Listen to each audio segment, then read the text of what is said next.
Alors, une autre grande forme d'égoïsme, différente du gain matériel et qui semble être totalement l'opposé, mais qui est simplement une autre forme du même égoïsme, c'est le désir de paradis, le désir de nirvana.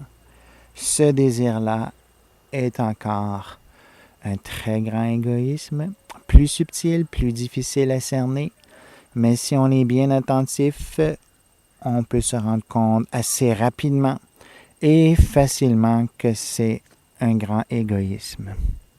Alors lorsqu'on veut atteindre son paradis, son nirvana, c'est encore de l'égoïsme, c'est un désir à soi. Je ne veux plus vivre en ce monde de misère, je veux mon nirvana ici et maintenant. Je ne veux plus avoir les bonheurs, ou sinon surtout les joies ou les plaisirs temporaires de la matière.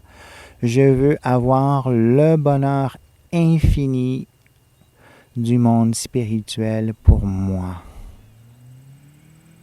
Je ne veux plus aimer simplement des êtres limités, imparfaits, matérialistes et égoïstes. Je veux aimer la personne suprême absolue qui est le Dieu source de toutes choses. C'est cela que je veux pour moi. Alors on le voit aussitôt qu'il y a ce moi-là et il y a un égoïsme. Et ça va très loin. Je ne veux plus être une âme spirituelle, je ne veux rien être. Ni âme, ni matière, rien. Et lorsque je serai rien, j'aurai tout le bonheur.